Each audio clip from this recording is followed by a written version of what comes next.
This episode is brought to you by The Wasteland Gaming. Looking to upgrade your game? Look no further than The Wasteland Gaming. Located in Duluth, Georgia, they've got all the TCG singles and products that you need to take your game to the next level. Need a card transmutation? Wasteland Gaming is always buying. Their online buy list makes it easy for you to check prices and make sure that you're getting the best deal for you. Whether it's Lorcana, Magic the Gathering, Pokemon, or Yu-Gi-Oh!, they've got you covered. Check them out online at thewastelandgaming.com, and as a special welcome offer, use code WL10 to receive 10% off your first singles order. You can also visit Wasteland Gaming in-store or stop by their booth at the first Lorcana Challenge in Atlanta, Georgia on May 25th and 26th. The Wasteland Gaming, always playing, always buying.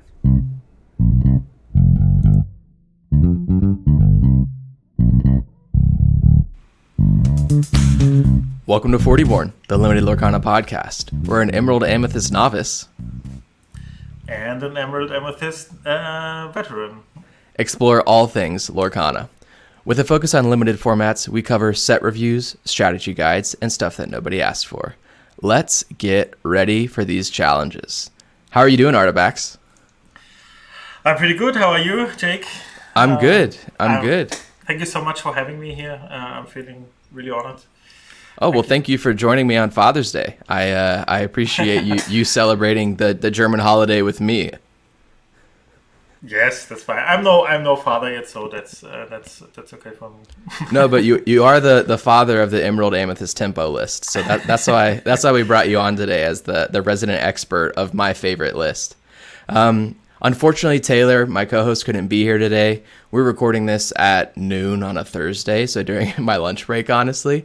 It's a holiday in Germany, but Taylor works in the school system and couldn't get the day off, so it's just me. Sorry, Artabax. I'm not as funny or charming as Taylor, but I'm the resident person that knows how to play Lorcana, but that's a pretty generous term, I would say. I'm honestly not that good. But I've learned a lot from your streams. I piloted Emerald Amethyst in 3 set championships. I feel like I played well. I really enjoyed the list, and I learned a lot from your streams beforehand. So thanks for your streaming. Thanks for your YouTube videos.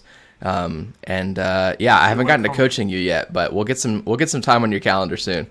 Or you coaching me? Sorry. Yes. I know what you mean. Yes. I think it's a really good deck right now. I'm pretty happy because I always want to play decks like this because I like really the style of tempo decks. Yeah. And it's not that often that they are really good. Often it's between the aggro and the really slow control decks, but this deck has a spot in the meta, and I'm really happy about that. Yes. Yeah, I've really been enjoying it. We'll get into the matchup spread more in a minute, and we're going to spend the bulk of our time talking about Emerald Amethyst. We have you on, we have to. But up first, you're from Germany, yeah? What Yes. part of Germany are you from? What province or state, or is that what they're called, provinces? It's the state Baden-Württemberg. It's called. It's it's in the southwest of Germany. It's the southwest. It's one of the biggest states, yeah. But it's a city called Karlsruhe. It's a relatively big city here in Germany, in southwest. But I was going to ask, so a running debate on our podcast is how to pronounce the name of the company that creates Lorcana. You live in Germany. How do you pronounce the name of the company that creates Lorcana? Ravensburger. It's called. Okay, so Ravensburger. You got to roll the R a little bit. Well, neither one of us are right. So Taylor says Ravensburger, like the bird. No. And then bird I say is not and then I say ooh. The U is wrong as well. It's Ravensburger. Oh my goodness. We weren't even close. Taylor says Ravensburger, I say Ravensburger. Neither one of them are even close to right. No. I'm just gonna get audio. I'm gonna get audio of you saying it, and then I'll just clip it in every time we say the name of the company, so that yes, you could do that. So that it's right. But we understand what you mean. It's not that. But Ravensburger is correct. German is a very very hard language to learn. it's a really really English is the easiest language, I think, or one of the easiest languages to learn. Okay. German Yeah. is hard. Yeah, German is pretty tough. I do like some of y'all's words, though. I feel like y'all are very... Your humor comes through... Your cultural humor comes through in some of the words that you have that, we don't have in English. Like, was it Schadenfreude? Is that right? Schadenfreude, yeah. Yeah.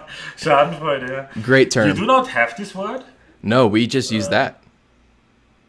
Okay, nice.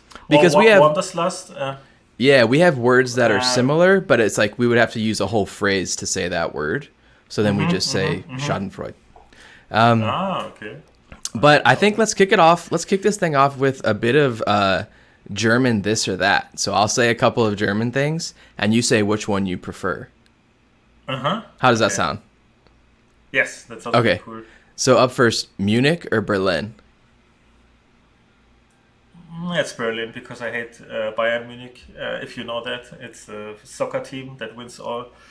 It's a soccer team that wins every year our league here, but not this year. But the last 11 years, Bayern München won the league here, the soccer league, and it was kind of I don't know. Not exciting, and so I take Berlin. Good. I'm fine with disliking cities because of their sports teams. You're speaking in terms that me and Taylor understand. Sense, huh? Yeah, that's why we don't like Dallas. All right, BMW or Porsche? BMW or Porsche? BMW. Nice. Cars. Classy, clean, not too ostentatious. Yeah, I'm not into the sports car thing. I like more bigger, practical cars. Because I drove a Porsche once and it was so loud I didn't enjoy the drive. I don't know why people are excited by this, but yeah, everyone has his own passions. Absolutely. Yeah, we have a Porsche like driving course here in Atlanta where people can pay to go drive different versions of those cars. And a friend of mine went and he threw up because the driver was driving so crazily, like through turns and stuff like that. He had to stop and get out of the car. He said it felt like he was in a rocket ship attached to the ground. Okay. I don't understand why you enjoy this, but yeah, I don't know. Maybe it's a thrilling thing or something. Yeah. I'm not ever gonna have to worry about it because I'm not gonna be able to afford either one of those cars. Okay. Up next, bratwurst or schnitzel? Both are cool, but I think schnitzel is better. Okay. If everyone knows what schnitzel is, do you know that in America what schnitzel is? Yeah, it's like a flattened piece of fried chicken.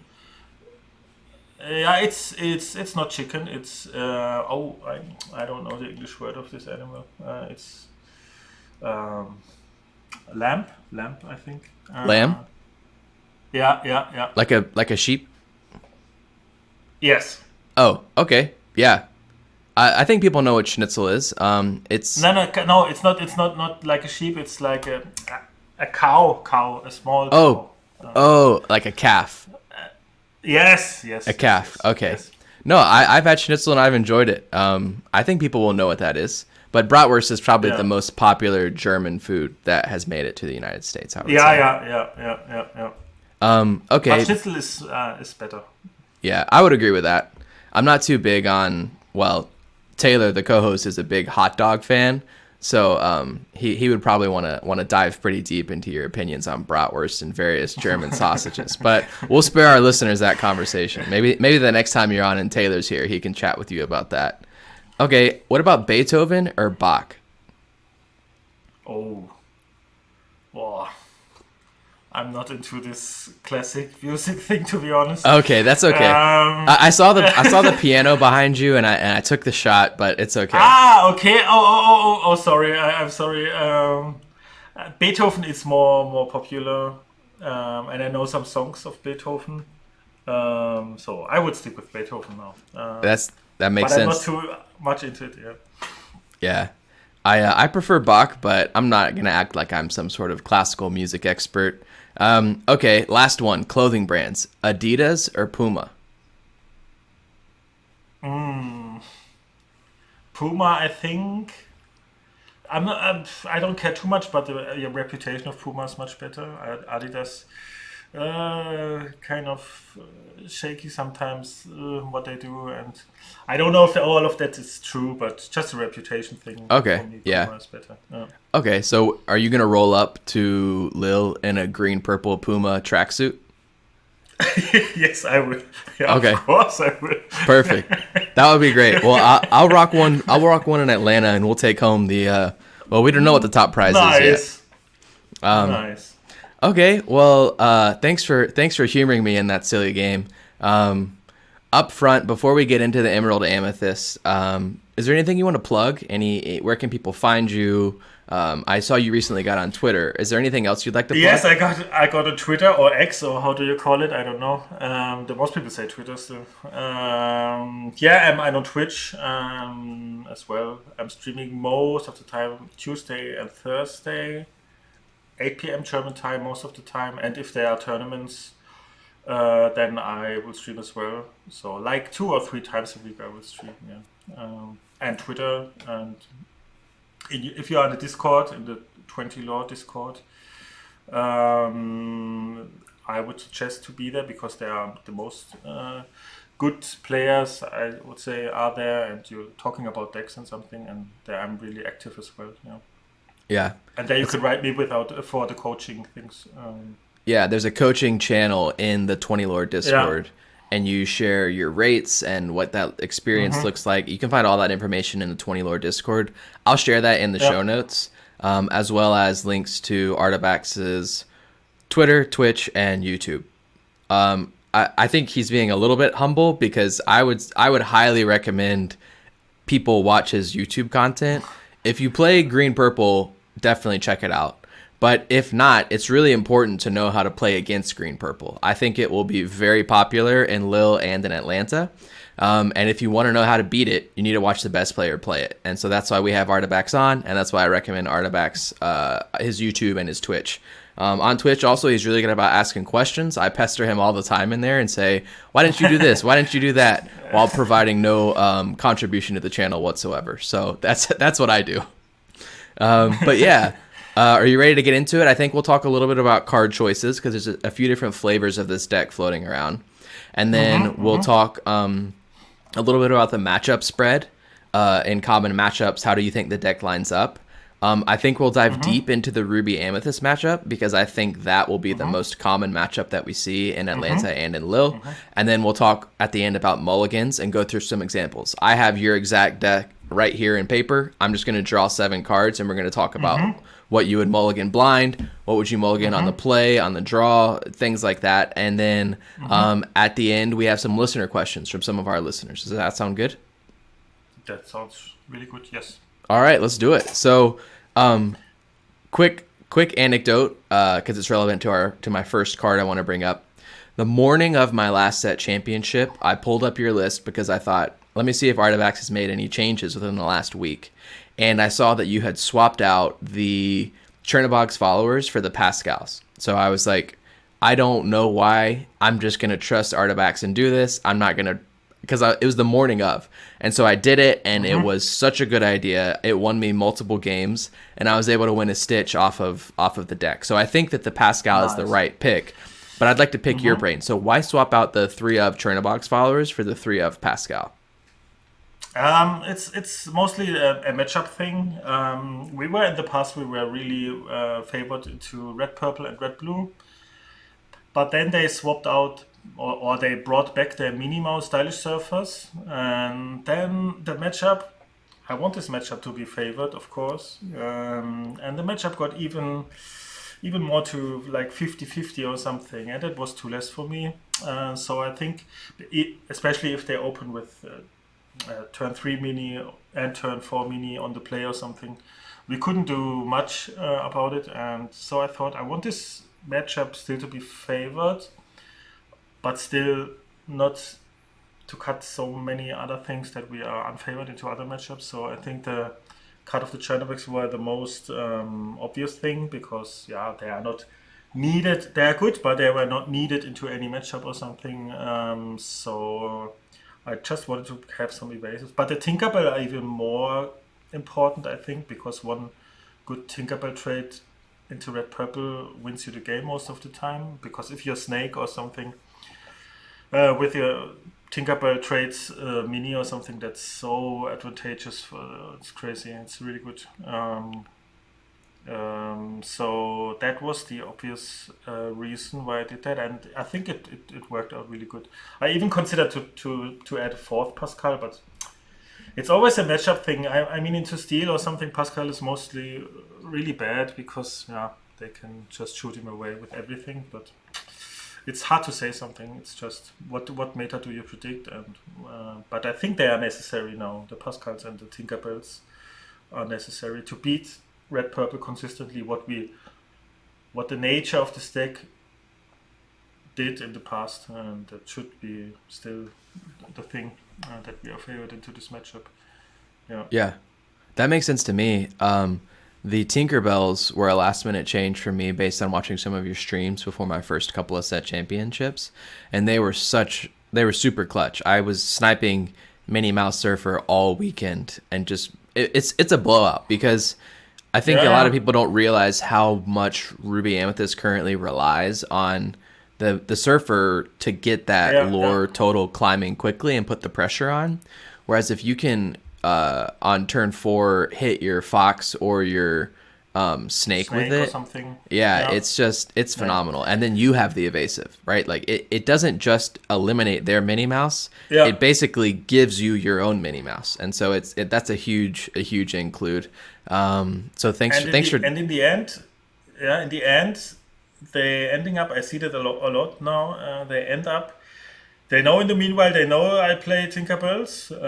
It's annoying because when I play Hardcore Ladder, everyone knows my name, and then they know what I'm playing. They know I'm playing Tinkerbell, and they will ink their mini because they can't risk to quest with the mini because it's awkward for them, because one favorable trade with the Tinkerbell is so bad for them. They just ink it because they think it's too risky to quest with your Minnie Mouse if I can maybe trade them with the Tinkerbell. Yes.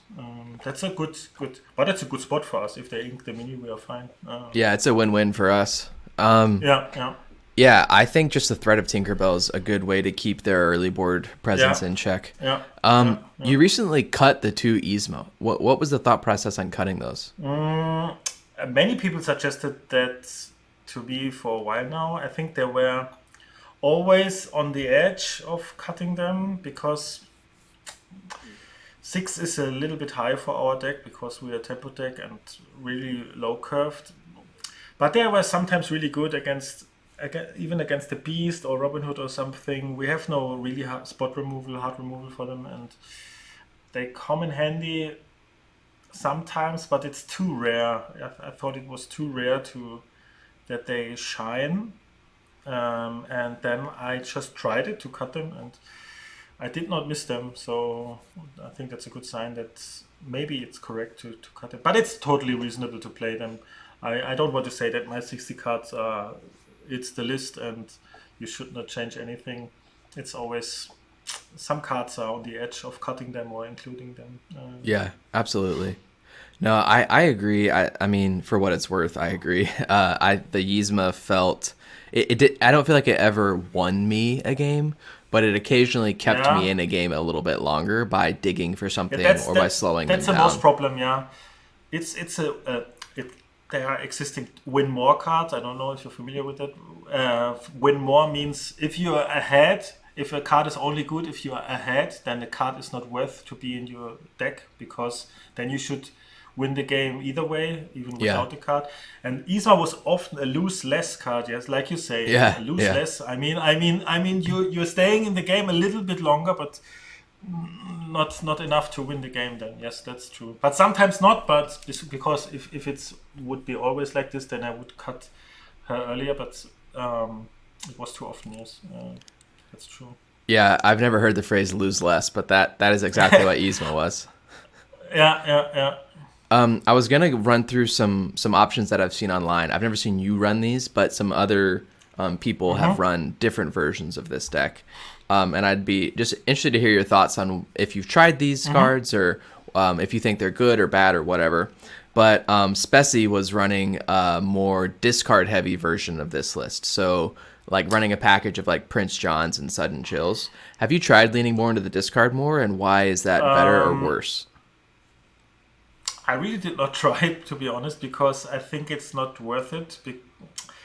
I talked with Bessie about it. I'm respecting him really as a good player. I don't want to say this was bad or something, but I don't get the idea why you don't play this with steel, because this discard package is for me way better in steel, and because we really struggle with board presence. Even if you play the discard package with Prince John, even 3/3 crab or something is a threat because you can't interact with anything. You just discard your whole opponent's hand, but you can't interact with anything. I know he added crabs in his last list, but yeah, they are not enough to have. Steel has, I think steel is the natural fit for this discard package thing. Yeah. And it makes our decks, our matchups that are bad, even worse. I think the steel matchups are really worse with this list. But I could imagine, I didn't test it, but I could imagine you may be even more favored into red-blue or red-purple, but yeah, it's a matchup thing. Do you want to be 80-20 in this matchup, but then 20-80 in the other matchup, or do you want to have a flatter matchup curve? What I always tend to like, because yeah, I want to not go on a table, see that deck, and then say, okay, next one. Okay, that makes sense to me. So it's not necessarily better or worse. It's just different. It increases variance in terms of matchup. I would really say it's a little bit worse, but not that way. But the openers are still crazy. If you Murphy into Flynn into Prince John, that's no matter which second color you play, it's just insane. And not many decks can recover from that. No, it's pretty devastating.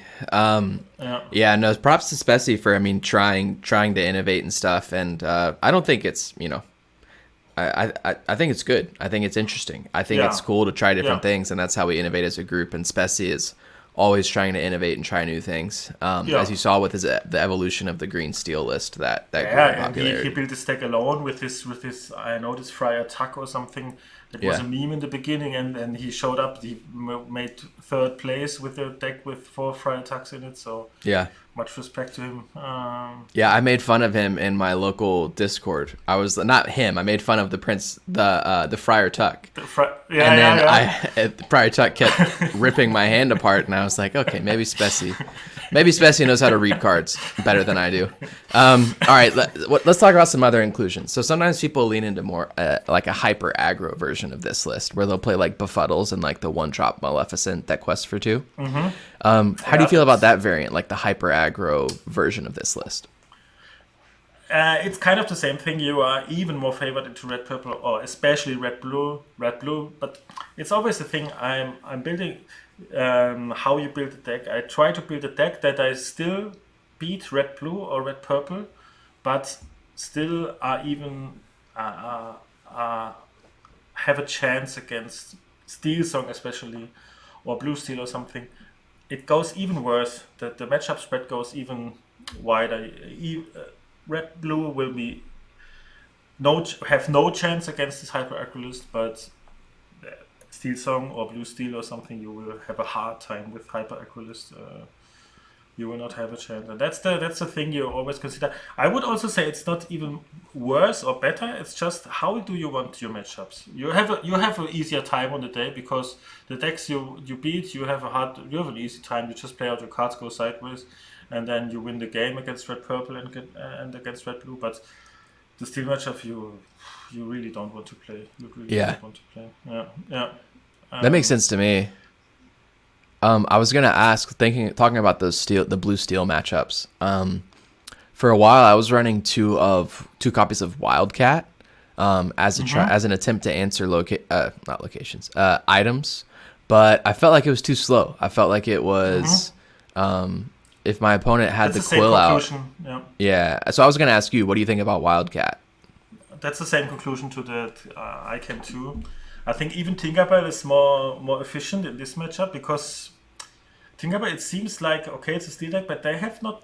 It's not that easy to remove 3 health evasive character for them. They need Yeah. Zeus or something, and that's really annoying for them. If the Tinkerbell can easily quest like 3 or 4 times in that matchup, Yeah. and Wildcat has only 1 lore. That's a big difference. And Yeah. yeah, like you said, if you destroy the quill after it's used, it's not super effective. I mean, it's okay. It's not bad, but that's the best use Wildcat can get. And if the best use a card can get is just decent, then maybe the card is too bad. Yeah, in general, because there are so many matchups. You think, okay, I don't need this card here. Yeah. But it's not a. It's also not a really bad card, but they are more efficient card, I think, in the deck. That's the same conclusion I came to. Yes. Yeah. Okay, that makes sense. And the last one, this is a more maybe out of left field inclusion that I've seen, but I've seen it in a few places. Just as a ward finisher, having like 1 or 2 of Cusco in your deck, the 5 cost 2/4 that That's quest for 3. that's totally reasonable. Of course, it's reasonable, and it will win you a lot of games, maybe. The thing is, what I always tend to do with decks is trying to build them that I can, especially in green purple, you need to mulligan very aggressively. Because you have in any matchup, nearly in any matchup, you have your key cards. You need to search, like the 2-drop Ursula into most steel decks and something, and you only can mulligan very aggressively when you have a low uninkable count, because if you mulligan into many uninkables, then it's getting really awkward. And in my Yeah. list, I run only 12, and that's not that much. And the highest cost is Rabbit, so it's not that you can get pre-be prepared or something in your opening hand that get clunky till they are played. Yeah. So that allows me to mulligan very aggressively. And the Cusco, if you have it on the draw in your opening hand, it could be sometimes really awkward. Yeah. But it's not a bad card. You can always play it, and it will win you games. Of course, it will win you games. I'm sure about that. Yeah. I find myself getting to 17 lore really easily with this deck. Yeah, So it's nice in that regard. It almost feels like an extra goat, you know. yeah. So I was gonna, Cusco on the right time is a menace. Is a menace. yeah, It was always a menace, and it's still a menace. So it's totally reasonable. and now It's now not that, easy to find the right 60 cards. It's always yeah, yeah, yeah, we yeah, could sit yeah. here and nitpick the 60 all day, but I've just, Yeah, there's some. yeah. It's interesting to hear your thoughts on the different cards that you do and do not include. I like Cusco. I think he's fun. I haven't tried him at all, but I'm definitely going to try him on Pixelborn for the next few days and see if he finds a spot in my list for Atlanta. In general, I try to have my list be almost exactly the same as like a really popular version, but then just change like 2 cards in one direction or the other, so that people aren't sure if you're playing the exact list or whatever. Especially, day one in both of these is closed list. You don't know what you're playing against. Yeah. I was going to ask, we're going to go into the matchup spread a little bit, and you've touched on this so far, almost indirectly, as we've talked about which cards you've included and not. We're going to dive into Ruby Amethyst last, but we'll just go through some of the more popular ones. And I'm interested to hear if you think that your list is favored in a particular matchup, and which cards you think are the most important, either in your list or in your opponent's list. So we've talked about this a little bit. Maybe the easiest matchup for this deck is red-blue. Mm-hmm. Would you agree with that? And which cards do you think are most Yeah. important for you and for your opponent? Merfolk, and then my opponent concedes the most. No, no, but Merfolk, Merfolk into Flynn is really good against them. They have a hard time to deal with that, and they go questing like 2 or 3 times, both most of the time, till they do something against them, and then you are on 12 lore or something. So Merfolk and Flynn, Rabbit is always important into any non-wheel decks.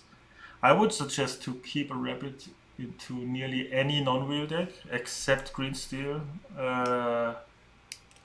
because rabbit is too important into nearly everything.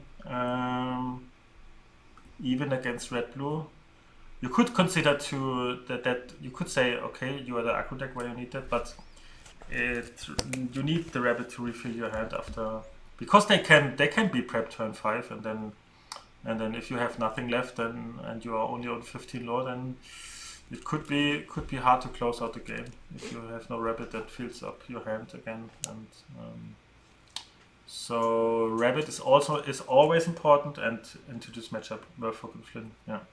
Yeah. That makes sense. Yeah, that was something that took me a while to understand in this list, is just how important the rabbit is.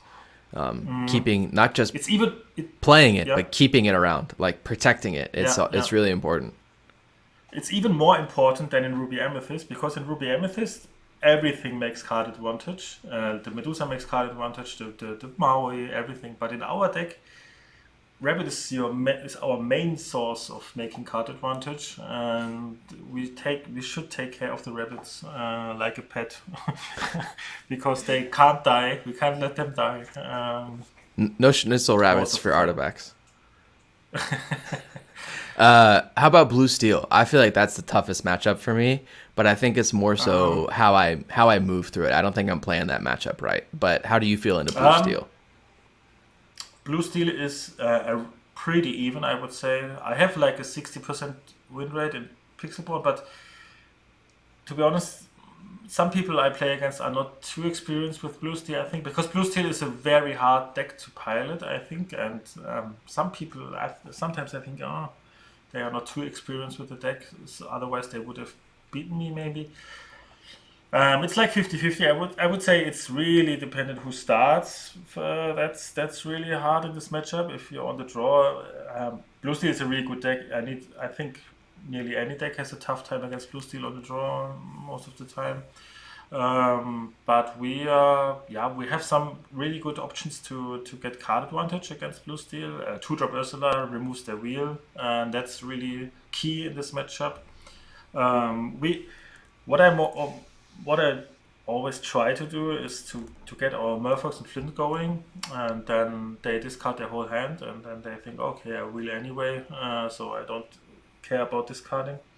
And then turn 4 or something, I play Ursula, and then if I can remove their wheel, then they are really out with us. But it's like any wheel deck, if they top deck a wheel, then it's hard. But it is what it is. Not that likely. Tinkerbell is a menace. Every blue steel player that understands how. That's not good that I say that for these tournaments, but how important Tinkerbell is. It has a really better time against us, because Tinkerbell is a menace against us.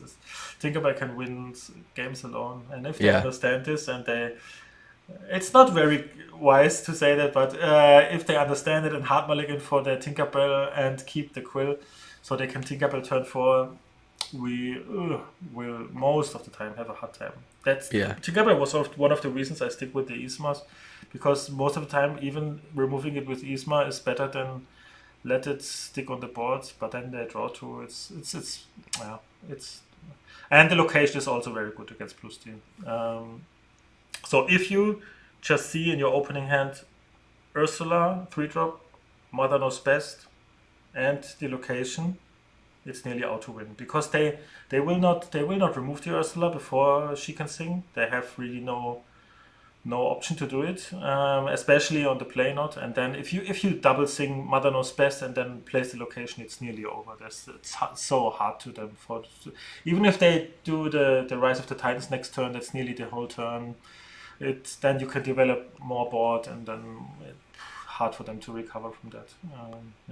Okay, so in your opening hand against blue steel, you're looking for, you said the 3-drop Ursula, or do you also want the 2-drop? 2-drop Ursula is the most important thing. Murphox is also good. Every 1-drop is okay.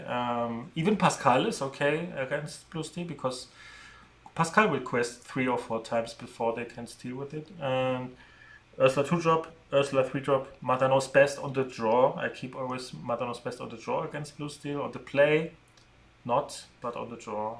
It's very good. Needed most of the time to get backboard. But the two Ursulas are really key in this matchup. Okay, that makes sense to me. How about Amber Steel songs? And is there a difference between the Flutes version and the Pride Lands version? So Amber Steel is of course our worst matchup by far. I would say you should just accept that you will lose games. That's the nature of the matchup. Flutes is the best version for us because flutes do not anything that it's too slow. Flutes are for these grindy matchups like red purple or something. And Lantern, the Lantern version, if they still exist, they are not too popular anymore. But if still Lantern Steel Song exists, that's the worst matchup for us. And Pride Land is the middle of the thing.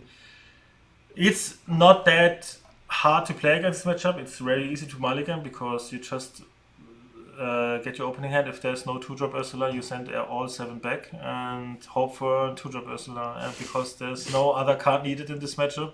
If you have no 2-drop Ursula, you can just, most of the time, you can just concede because you can't play a 1-drop because then they sing their whole Storm Rage on and what else. And yeah, and you need a 2-drop Ursula, and then you need to try to outvalue them with always bouncing the 2-drop Ursula and removing all their songs. But they can always top deck one, but yeah. And then try to just raise them because you out-resource them. That's our winning option. Yeah, that's 2-drop Ursula is nothing else. So Crab is also really good. Crab is good. 2-drop Ursula. But Crab is not super needed, so you should keep it only if you have a 2-drop Ursula. And then Ursula and bounce. And hope it's enough. Yeah, that's how I won against Amber Steel at the set champs when I would play against it. I didn't lose to Amber Steel, surprisingly, but that was because I was lucky enough to find the Ursulas every game. So yeah, you can out-resource them really easy. If you get 2 songs with your Ursulas, then they are out of cards really, really fast. And even especially if they shift or something, they are so out of cards really soon. If they don't wheel, they rely sometimes really hard on their wheel, and if you remove it, then and they don't top deck one, then you should win the game. Yes, but that's something.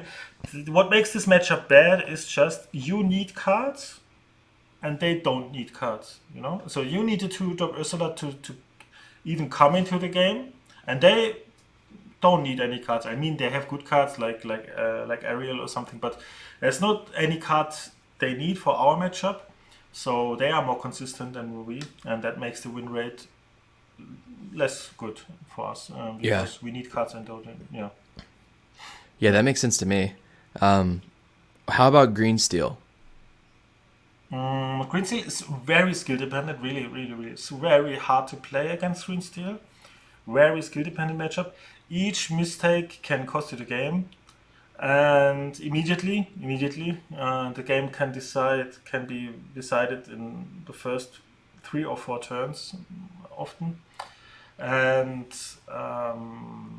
it's really important that you know how to play against this matchup.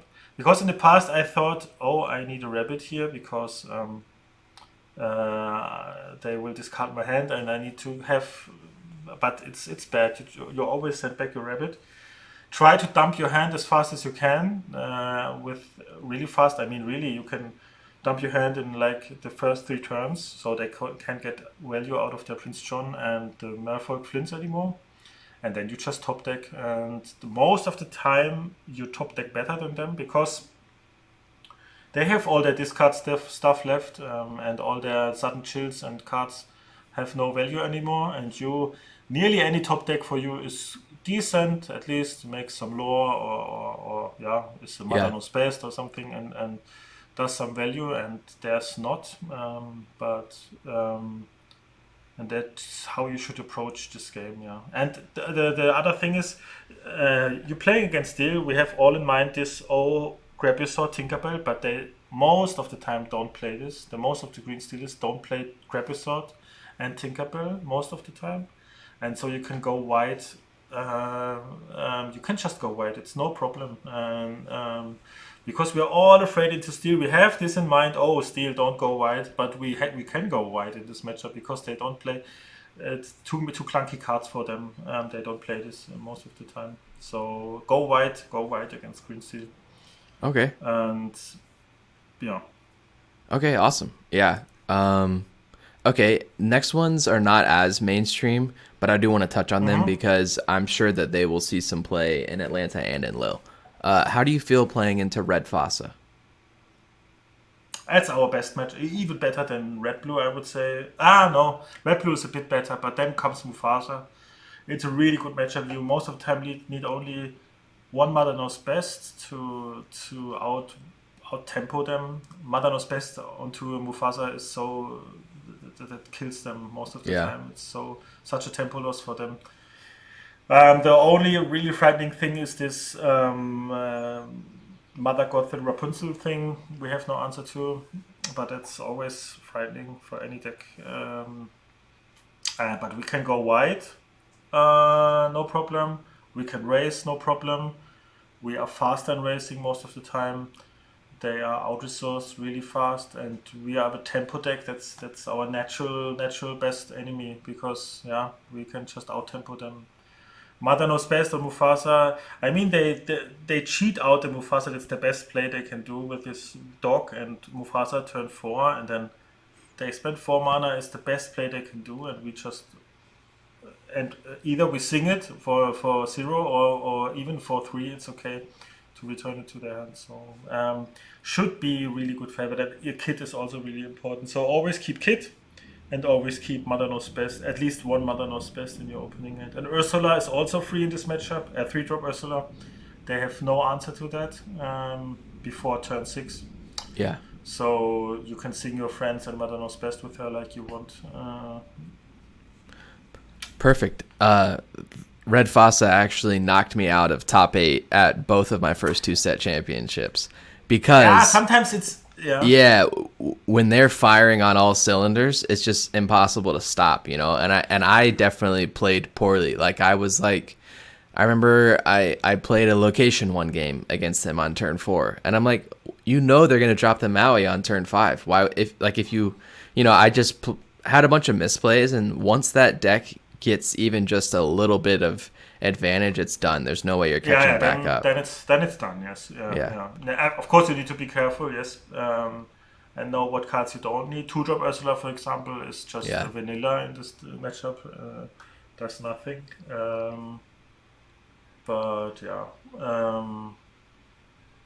You only do this mistake once, I think. It's not happening again.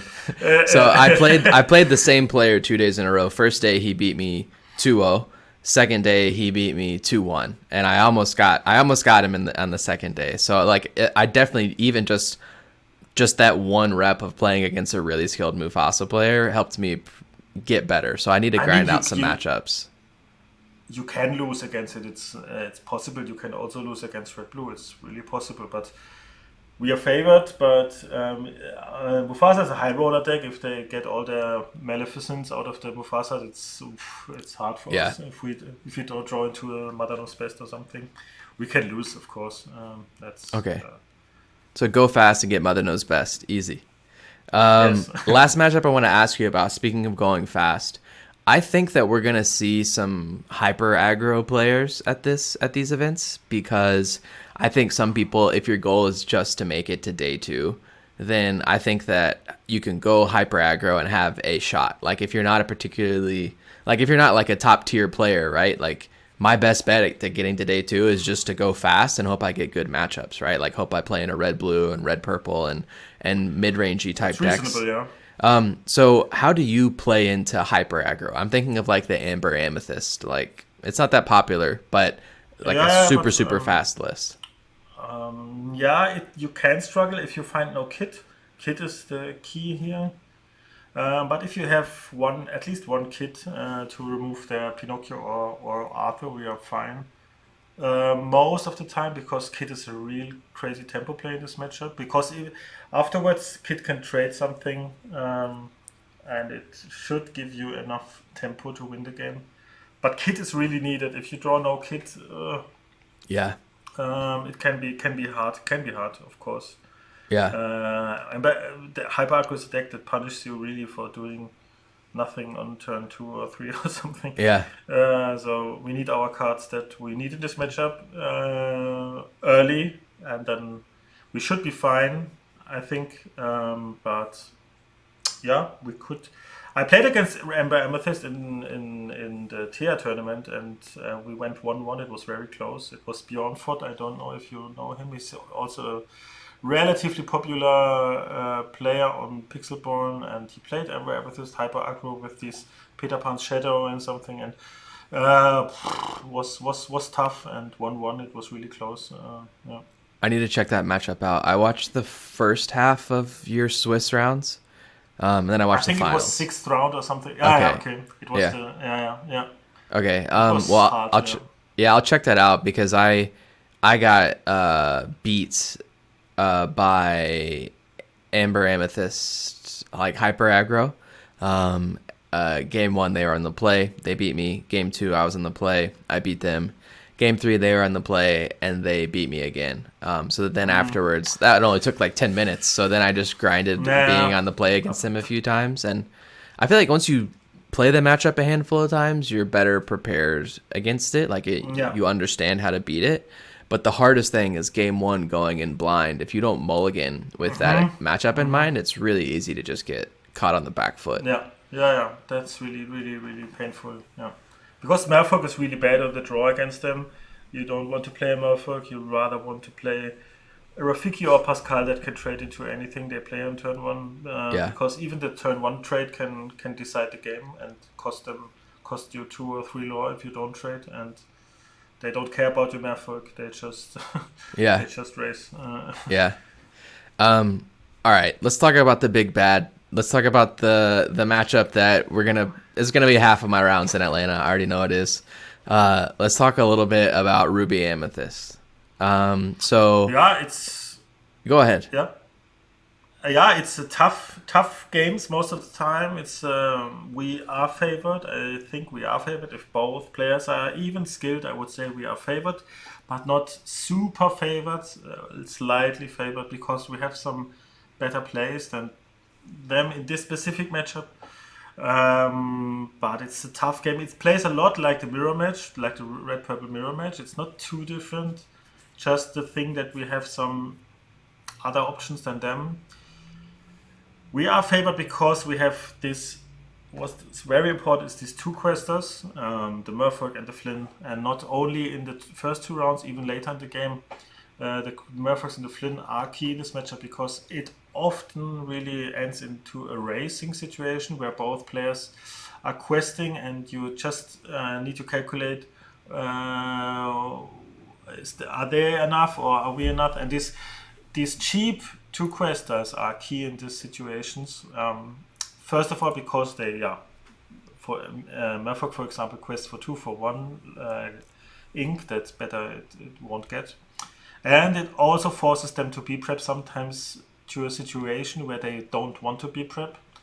And you could use this opportunity to force out a be prep they don't want to do because they just have to, because you overextend the board.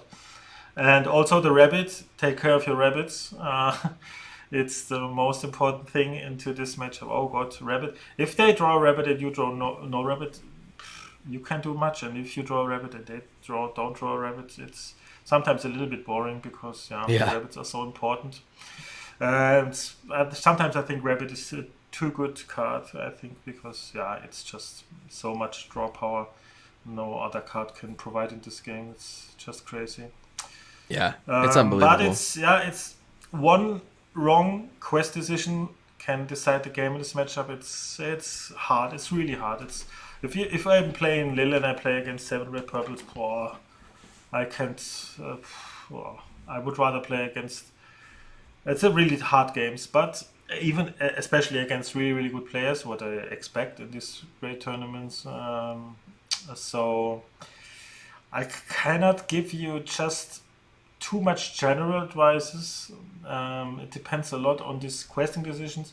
On the draw, keep a Tinkerbell for trading the mini. Ursula is really good. 3-drop Ursula with friends, of course, because they don't have many answers, and even if they Pinocchio it, it's awkward for them most of the time. You can just play the Ursula into the dark. That's what I try to do sometimes. Even if I have no song, I just play the Ursula to force them to do not so good trades because they just have to, because they're afraid of seeing friends with Ursula, even if I don't have it. So that's a good play often. And Kid is good against the mini, Tinkerbell is good against the mini. Mini is a real problem you should be aware of, because red purple is a deck that can be really fast sometimes. You're sometimes surprised how fast this deck can be if they just open with Olaf, Cusco, Minnie Mouse, then they are faster on 20 low than you can look sometimes. That's really frightening. So I'm afraid I can't give too much general advice. Just try to do your best to outvalue them.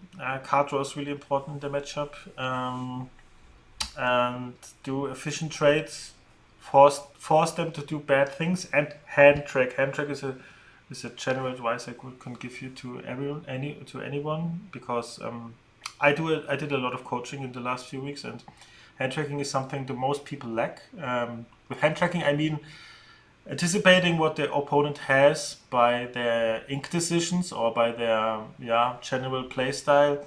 So, for example, I had yesterday I had a coaching session where my opponent, I have a Pascal on board, and my opponent our opponent played a crab on turn 3. What does that say us?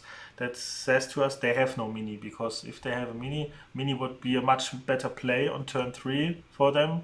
So they would play a mini if they had a mini, so they played a crab. I mean, that's an obvious thing maybe, but just for example. Yeah. So you could maybe ink your Tinkerbell because they have no mini, and you may not need it, and they soon on Medusa turn. So you can just ink your Tinkerbell, for example. That's just an example. Or if you have a location board and they ink a Maui, then you could say, okay, they have another Maui, because they wouldn't ink a Maui if you have a location on the board. So that's just little examples, but that can improve your outcome. No, that's helpful. I'll take all the tips I can get into Ruby Amethyst. I do feel slightly favored, but I lost out on the playmat against a Ruby Amethyst player. I misplayed, and to win, he needed to top deck and be prepared, and I needed to misplay. He top decked to be prepared, and I misplayed and couldn't get there.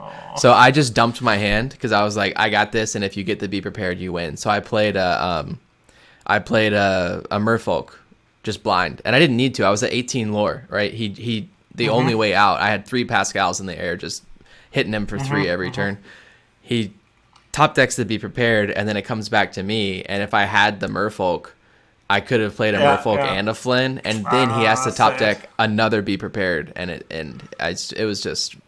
So I missed a stitch playmat off of a like you're saying in the race situation, it escalates really quickly, and these little mistakes that you make really add up in this matchup. But I think a question I have, a specific question, would be the role that castles play in the matchup. Because it's something that I get sort of confused by when I play against Ruby Amethyst, is I don't really play my castles because I'm scared of Maui. So I only play a castle if it's like, turn 6, turn 7, turn 8, and they haven't dropped a Maui yet. I'll play into that situation if I'm ahead on board. But what's tricky for me is when my opponent has a castle, it's hard for me to know when to press for lore and for card advantage versus when I should take out their castle. So I know that's like a vague question, but could you speak a little bit to the roles that castles play for both players in this matchup? For us, it's a really greedy card. We should most of the time never play it is bad. But very rarely play it because it's a win war card in this matchup most of the time, because it's only good when you are ahead. Because, as you say, if you play it on turn 4 and they have a Maui, you just screwed up. It's such a tempo loss. You can't risk it. I mean, sometimes they won't have a Maui, but if they have, you're screwed up, so it's not a good play. So for us, the castle is kind of irrelevant. And their castle, that's a really tough decision, yeah. And that's also not easy to answer. Most of the time, I would say on the draw, you should challenge the castle and try to remove it. On the play, you should not and should raise, but it depends. Too easy to say because it depends on your lore count. And I always think, okay, if I don't, have I won in 2 turns? And then I don't. But it's hard to say, and it's most of the time the less risky play to just remove it if you are able to do it efficiently. I mean, if you have to go in with 3 Pascals and 2 snakes, then I know, a rabbit and a snake and 2 Pascals, that's not very efficient. But if you have a crab on board and can bounce it with fox, most of the time it's good, especially if they have something there and can draw cards out of it. But most of the time, I would say if you're ahead on lore, hard to say. Yeah.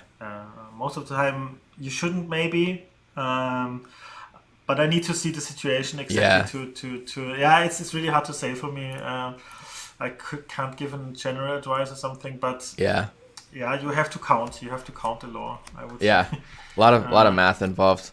It's hard to say in any given situation. But it feels like such a tempo loss for us to take it out because I'm usually if I don't have a crab, I'm hitting it with 3 characters at least to take it out, which feels bad because I'm usually giving up 4, 5, 6 lore just to take this thing out. But that's how they win. If they can get that card advantage going, it's a problem.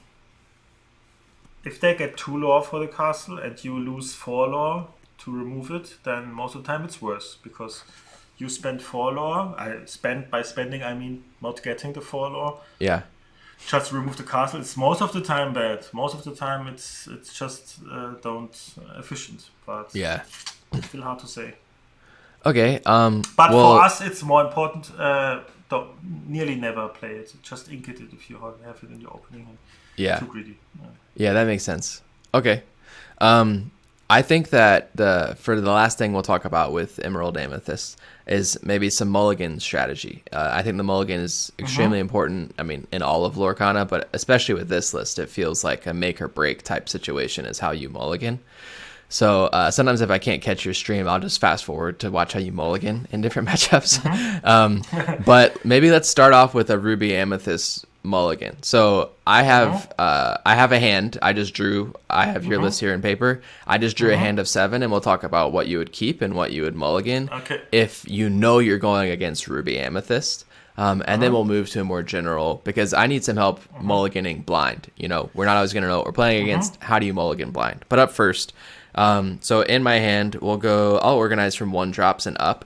So we have a Pascal, we have a snake, we have 2 kit cloud kickers, we have a crab. Are we on the play or on the draw? Let's say in this situation, we're on the play. Okay. Pascal, snake, 2 kits. Pascal, snake, 2 kits, crab, Ursula, friends on the other side. 3-drop Ursula? 3-drop Ursula. Yeah. So I would just keep the Pascal, the snake, the 3-drop Ursula, and the friends in this situation. Okay, so to find a rabbit, we want to find a rabbit, but it's a pretty good hand because we have Ursula and friends, and it's not a bad hand, but we need a rabbit. So I would, but we need also a 1 and 2 turn play. So that's Pascal and snake, and. But we really need a rabbit here if we know we're against Ruby Amethyst. So you're if I had a rabbit in this hand, you would keep it? Keep the rabbit? Yes, of course. Okay. So always keep a rabbit on the play or the draw against Ruby Amethyst? Yeah, I would say yes. Yeah. Rather put everything else back here most of the time. Yeah. So why pitch the kits here if we're concerned about mini? Yeah, that's why I asked if we are on the play or on the draw. I think on the play it's not too important to care about the mini because we can outrace it most of the time. And I assume we will maybe draw into a crab. I mean, we could consider to keep the crab, but a rabbit is more important now for me. I assume we will soon draw into Tinkerbell or a crab. So with the crab we could trade the Pascal into the mini, or with Tinkerbell we could trade the Mini Mouse. But on the draw, it's not a very good play for them often because they are behind, and Mini is a bad card if you are behind because it's Yeah. only good when you are. Yeah, yeah. Okay. So the kit is not even, and the two we won't play him on turn 3 because we want to play Ursula on turn 3. It's a stronger That- play. Yeah, that's a good point. That's a good point. Okay, well, we drew a snake, Mother Knows Best, and a kit Cloud Kicker. So we were getting a kit whether we wanted it or not. Yeah, yeah, that's good. So I'll shuffle up and then let's do another hand, but this time we'll be on the draw. So on the draw against Ruby Amethyst, I'm concerned about Mini and I'm concerned about the castle. Just because Rafiki is a really good for us. Rafiki is really really good on the draw against Ruby Amethyst. Okay. So on the draw, Rafiki saves us a lot of lore because they won't quest with Snake or something if you have a Rafiki on the board. But yeah, let's see. okay, so this looks like a pretty decent opening hand against them. 1-drop, we did get the Rafiki. We got the 2-drop Ursula and a snake. And then we got the 3-drop Ursula, and we got a Friends on the other side and a Mother Knows Best. And we got a Tinkerbell. So the Mother Knows Best is always back in this matchup. The 2-drop Ursula also. What else was there? There was a kid. So, no, here we have Rafiki, Snake, 3-drop Ursula, Friends, and Tinkerbell. I would keep everything else. That's a good hand. Okay, so get rid of Mother Knows Best and the Ursula Deceiver. Yes. Are you concerned about Teeth and Ambitions in this matchup? No. I think the most Ruby Amethyst player don't understand this. Yeah. That Teeth and Ambitions is a bad play on turn 2 for them. Okay. Because it's so slow for them. If they play Olaf, and I play Rafiki, and then they Teeth and Ambitions or Rafiki, it would be way worse if they just play another Cusco or something. That's and next turn sing it maybe with the Teeth, but they would be, even if it's a Merfolk, it's not good for them because I'm not concerned too much about it. I think Teeth is not a good card against us. Okay. That makes sense to me. We drew 2 Mother Knows Best, which feels bad. Oh, yeah, that feels bad. Yeah, bad in this matchup, but it happens. All right, let's do a blind mulligan or two, because at Atlanta and Lille, day 1, we don't know the deck list, so we're gonna be playing in blind. In general, what cards are you looking to keep and stuff in a blind situation? You don't know what you're playing against. Blind situation, we just of course want a solid curve the first 3 or 4 turns. One drop. Again, the question is on the play or the draw. Again, on the play, Merfolk is most of the time always good. But on the draw, I would rather stick with Rafiki because it's more safe. But we don't have this is a luxury situation where we don't have the opportunity always to search which 1-drop do we want to. One drop is good enough most of the time. And then, a 2-drop. Ursula on the dark is really good. The 2-drop Ursula because, it's not bad into any matchup, and against some matchup it's really important. So 2-drop Ursula is really good. 3-drop Ursula is good, and Rabbit is. I would also keep a Rabbit in the dark because in most matchups Rabbit is necessary. Yeah. So solid curve, Rabbit, 2-drop Ursula. Yeah. Okay. So that's the things. Yeah. So on the play, we'll simulate 1 hand on the play and then 1 hand on the draw. Yeah. All right, so we got Flynn, Ursula, the 2-drop Ursula, Snake, We also got the 3-drop Ursula, and then we got Goat, Rabbit, and Tinkerbell. Goat is the only card that I can say. Goat is the only card that they will always send back. It's not one matchup that I keep a goat. Oh, okay. Because goat, I found out that if I keep a goat, I always ink it because it's too late, and we don't want to ink a goat because it feels so bad to ink a goat because it's so important. And so I found out it's better to never keep it and just want to draw into it because again, we don't want to ink it, and goat is always that I don't think about it because it's always sending back from me. There's no matchup. So we don't have a 1-drop, do we? No 1-drop. Tinkerbell is back. The snake. I think there was a snake. Yep, there's a snake. And then we have Flynn. Flynn, both Ursulas, and a rabbit. Then I would the 3-drop Ursula back and the Flynn back, and then so I would keep it. Okay, so you're keeping Ursula, Deceiver, and the rabbit. That's the safest thing you can do. If you think, okay, so many red purples, but that's the safest thing you can do. For the wide matchup spread, is the most efficient thing that with the less risks. But if you say, hey, come on, I walked around the tables 80% red purple today, then I would rather keep the Flynn instead of the Ursula. But into the dark, if I don't know how the meta is, I would. These are the two most important cards into the variety of matchups, and I would keep them. And we want a 1-drop, so we need to mulligan a little bit aggressively for a 1-drop. Yeah. We got the Rafiki, so we got there. Nice. So that's on the play. All right, we'll do one last one on the draw. I don't know if our listeners will find this useful. Honestly, if you're still listening at this point, you probably are a pretty big Emerald Amethyst fan. That's true, maybe. No, I'm sure people like to me. But I think learning from people that are better than me about mulligan. I mean, just in general is great, but especially about mulligans. I feel like it's the thing that I trip up on the most. And it's always interesting. If I watch a stream from other really good players, they mulligan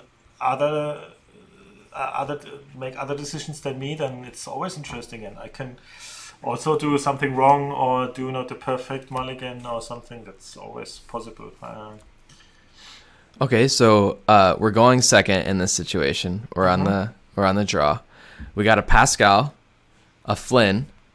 We got the 3-drop Ursula, and we got both of our songs, Mother Knows Best and Friends. And we have a castle and a rabbit. So the castle and the Mother Knows Best back? Yeah. I'm assuming we'd get rid of... It's really good.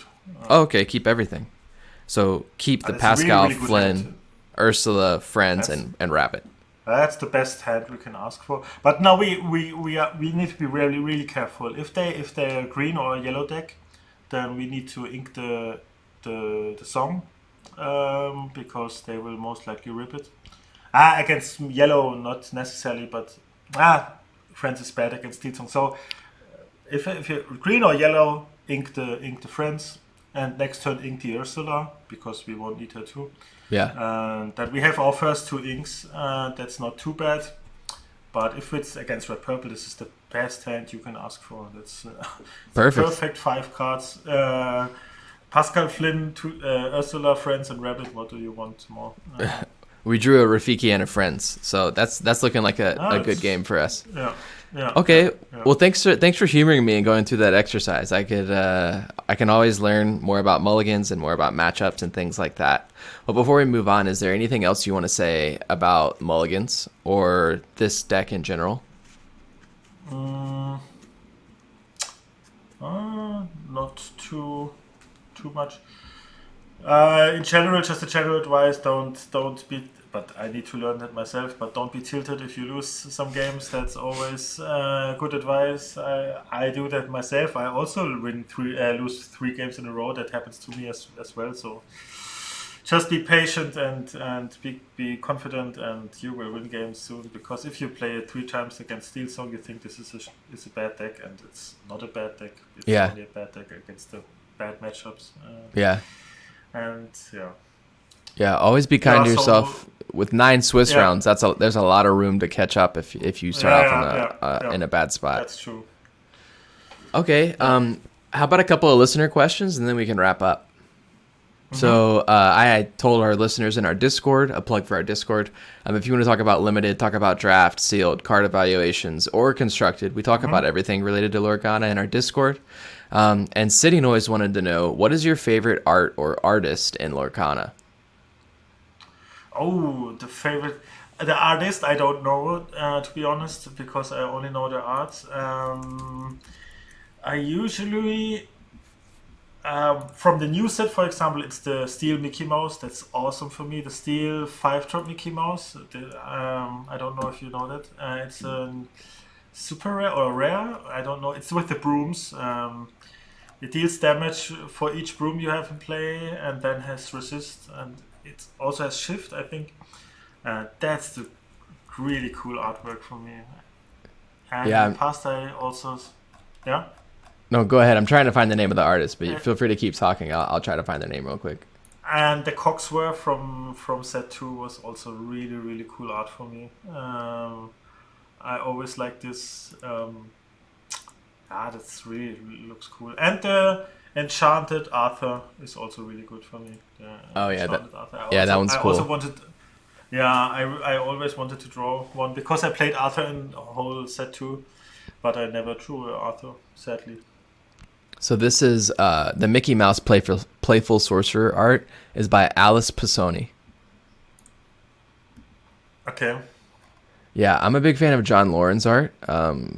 He did like the Robin Hood from the last set, the Honey Wizard. So I'm a big fan. The Winnie Pooh. Yeah, I'm a big fan. That was really cool art. Yes. The Winnie Pooh was also really cool. That's true. Yeah. Yeah, I wish that it was like a more powerful and widely played card, but it is what it is. Okay. Naturally 94 wanted to ask, do you have any specific strategies for playing Emerald Amethyst in a mirror match? Tough matchup. Very skill dependent matchup. Really, really, really hard to play. Kit is really, really good and really important in this matchup. Always keep a kit. Find the space when you can raise and when you need to trade is really important in this matchup. So usually if you're on the play, you raise, opponent trades, and usually on the draw you are the one that needs to trade and your opponent can raise. But not always, but that's to find the right spot to quest yourself and not to trade is very important in this matchup. And kit is key. The one that has kit and the other has not, because both have no board wipe and tempo is everything in this matchup. And the one that goes white first wins the game most of the time, because the other can't deal with anything. Yeah. It's a tough matchup for me as well, but I do enjoy it. It is fun, and it's fun. But it's definitely a brain burner. It's brain burner. So I foresee a lot of people playing Emerald Amethyst going into Atlanta and Lille, just because it's like if you want to play a consistent deck but you don't want to play Ruby Amethyst, you play Green Amethyst. And that's why I play it. I enjoy it more. I don't really like playing Ruby, so I like the green cards and it's fun. That's why I'm playing this list. Okay, let's talk a little bit about coaching, because you offer coaching through the 20 Lore Discord. That's how people can contact you and set up a coaching arrangement. What does coaching look like for you? How do you approach it? And how have you found the most success in coaching a player? Like, what type of player should come to you for coaching? I think the best approach to come to me is when you want to learn Ruby Amethyst. I would say Emerald Amethyst, because that's my specialty, and we have nearly for each deck some kind of specialist in our Discord. So I would say I can teach you many things, but if you really want to Emerald Amethyst, come to me. The more normal approach is just It's just what fits your needs. Most of the time, I try to figure out what you need, what do you want to learn, and then we do a game, just normal game. You show me your screen, and I play the other side on my screen, but you don't see my cards, but I see your cards. You explain all of your plays. What do you want to do now? What do you ink now? And then we talk about any play that you want to do, if that's the correct play, and what other things you could play, what decisions, what do you need to figure out what's right, and that's most of the time very helpful, very practical, but very helpful most of the time. Yeah, it's very efficient, I think. Yeah, I think the most of the people uh, got something new out of that. And also, what I want to say is just the hand tracking thing. It's the most important thing. The most people need to learn because the normal plays, most of the people really are really good at that. But the hand anticipation, what they have on their hand, and what could they have, what would they play now, and what would they. That's the most skillful thing, and you should always, because it's exhausting in your brain, because it's more easy just to stay on your side and do your thing. But that gets really exhausting if you, oh, what do they have? Why did they play that now and did not play that? Okay, then they won't have that because they would have played that, and that's exhausting for your brain. But that's, of course, will improve you if you do that. Yeah. Absolutely. Yeah, so if you're interested in coaching, you can find Artabax in the 20 Lord Discord. Once again, that is in the show notes. It's in the description. Find Artabax on Twitter, YouTube, Twitch. Go follow him on all of those things. Anything else you want to plug before we wrap up with our final segment? No, thank you. Okay. Well, we like to end our episodes with a segment called Pack One, Pick One. So Pack One, Pick One is we just share something that we've been liking that week, something that we've appreciated, or something that has made us happy or excited, or it could be anything. It could be a TV show or a book or whatever. Last week I talked about how I've been eating too many peanut butter pretzels, so it can be anything. So I'll go first to give you time to think, and then you can share your Pack One, Pick One for this week. So I am recommending a book called A Psalm for the Wild Built by Becky Chambers. It's a short book. It's like 160 pages. You could read it in a couple of sittings. It's very pleasant, very comfortable. It's like in the future, humans have divided Earth into a space where humans live and a space where the robots live. And the robots and the humans don't really interact much, actually at all. And then 200 years later, the first human and the first robot make contact. So it's about the evolution of these cultures next to one another without actually interacting, but then you see them interact for the first time. And the main character is a monk that travels around and makes tea for people and offers basically like counseling and therapy. And then the other robot, the robot that they meet is obsessed with insects, and so talks a lot about insects and nature and things like that. So it's really quirky. It's really easy to read. It won a Hugo Award, so it's a good book. I highly recommend it. So once again, that's A Psalm for the Wild Built by Becky Chambers. What about you, Artabax? What's your Pack One, Pick One for this week? Pack One, Pick One. I would say just thank you, everyone, because after my tournament, again, I got so many messages in Discord and something. Congrats, and you're such a good player. It's such an honor for me to get so much kind messages. I did not experience in the past that much. So many. I think the community is so kind and really, really cool. I'm really happy to be part of that community. So that was really my highlight of this week, to get so much, so many kind messages. Really, thank you, everyone, and that's my pack one, pick one.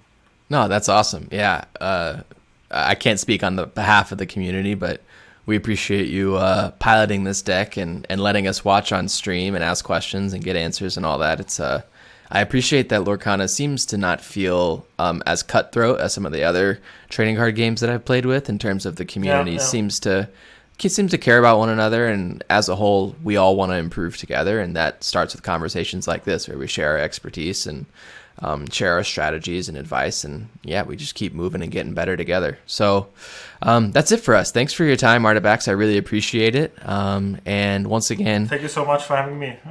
Yeah, if anybody wants to find anything related to you, it'll be in the show notes. Do you have anything else you want to say before we wrap up?